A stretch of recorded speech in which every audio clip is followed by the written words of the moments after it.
ಕರ್ನಾಟಕ ಏಕೀಕರಣ ಭಾಗ 9. 1953 ಅಕ್ಟೋಬರ್ 1ರಂದು ಆಂಧ್ರ ಪ್ರಾಂತ್ಯದ ರಚನೆಯಾಯಿತು. ಅದೇ ದಿನ ಬಳ್ಳಾರಿಯು ಮೈಸೂರು ಸಂಸ್ಥಾನದೊಡನೆ ವಿಲೀನಗೊಂಡಿತು.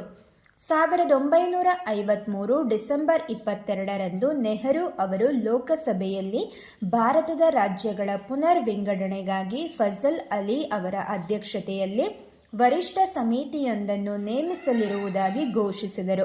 ಡಿಸೆಂಬರ್ 29ರಂದು ರಾಜ್ಯ ಪುನರ್ ವಿಂಗಡಣಾ ಆಯೋಗ ನೇಮಕವಾಯಿತು.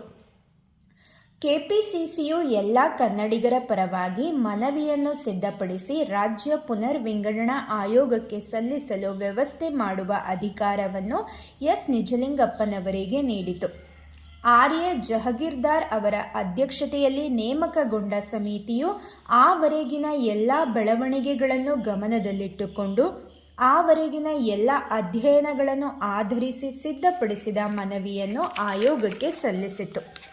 ಮೈಸೂರು ಸಂಸ್ಥಾನ, ಮುಂಬೈ ಕರ್ನಾಟಕದ ಧಾರವಾಡ, ಉತ್ತರ ಕನ್ನಡ ಜಿಲ್ಲೆ, ಬೆಳಗಾವಿ ಮತ್ತು ವಿಜಯಪುರ ಜಿಲ್ಲೆಗಳು ಸಂಪೂರ್ಣವಾಗಿ ಮತ್ತು ಅವುಗಳಿಗೆ ಹೊಂದಿಕೊಂಡ ಕೆಲವು ಪ್ರದೇಶಗಳು, ಹೈದರಾಬಾದ್ ಭಾಗದ ಬೀದರ್, ಕಲಬುರಗಿ ಮತ್ತು ರಾಯಚೂರು ಜಿಲ್ಲೆಗಳು, ಮದ್ರಾಸ್ ರಾಜ್ಯದ ದಕ್ಷಿಣ ಕನ್ನಡ ಹಾಗೂ ನೀಲಗಿರಿ ಜಿಲ್ಲೆಗಳು ಮತ್ತು ಹೊಂದಿಕೊಂಡ ಕೊಯಮತ್ತೂರು, ಸೇಲಂ ಜಿಲ್ಲೆಯ ಭಾಗಗಳು ಹಾಗೂ ಆಂಧ್ರ ಪ್ರದೇಶದ ಅನಂತಪುರ ಜಿಲ್ಲೆ ಮತ್ತು ಕರ್ನೂಲ್ ಜಿಲ್ಲೆಯ ಕೆಲವು ಭಾಗಗಳು ಮತ್ತು ಕೊಡಗು ಜಿಲ್ಲೆಯನ್ನು ಸೇರಿಸಿ ಕರ್ನಾಟಕ ರಾಜ್ಯವನ್ನು ನಿರ್ಮಿಸಲು ಕೆಪಿಸಿಸಿಯು ಮನವಿ ಮಾಡಿತು.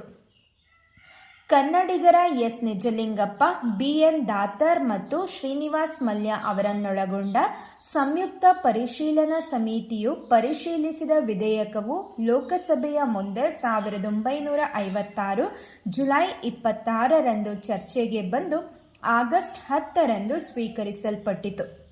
1956 ಆಗಸ್ಟ್ 16ರಿಂದ 23ರವರೆಗೆ ವಿಧೇಯಕದ ಬಗ್ಗೆ ರಾಜ್ಯಸಭೆಯಲ್ಲೂ ಚರ್ಚೆ ನಡೆದು ಅಲ್ಲಿಯೂ ಒಪ್ಪಿಗೆ ದೊರೆಯಿತು. 1956 ಆಗಸ್ಟ್ 31ರಂದು ರಾಜ್ಯ ಪುನರ್ ವಿಂಗಡಣಾ ವಿಧೇಯಕಕ್ಕೆ ರಾಷ್ಟ್ರಪತಿಗಳ ಅಂಗೀಕಾರವೂ ದೊರೆಯಿತು.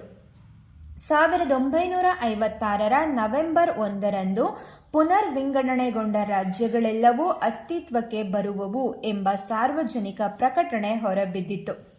ಹಳೆ ಮೈಸೂರು ರಾಜ್ಯ ಹೈದರಾಬಾದ್ ಪ್ರಾಂತ್ಯದಿಂದ ರಾಯಚೂರು, ಬೀದರ್ ಮತ್ತು ಕಲಬುರಗಿ ಜಿಲ್ಲೆಗಳು, ಮುಂಬೈ ಪ್ರಾಂತ್ಯದಿಂದ ಬೆಳಗಾವಿ, ಧಾರವಾಡ, ವಿಜಯಪುರ ಮತ್ತು ಉತ್ತರ ಕನ್ನಡ ಜಿಲ್ಲೆಗಳು, ಮದ್ರಾಸ್ ಪ್ರಾಂತ್ಯದಿಂದ ಬಳ್ಳಾರಿ, ದಕ್ಷಿಣ ಕನ್ನಡ ಮತ್ತು ಕೊಳ್ಳೇಗಾಲ